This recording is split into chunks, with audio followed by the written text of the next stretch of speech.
How to view events on Roblox mobile. Hello guys, in today's video I'm gonna show you how to view events on Roblox mobile. First thing, go to Roblox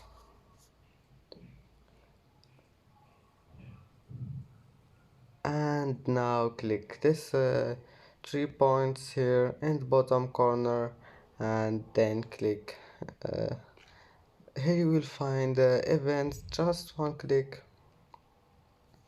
And if you want to view any event here, just click on it.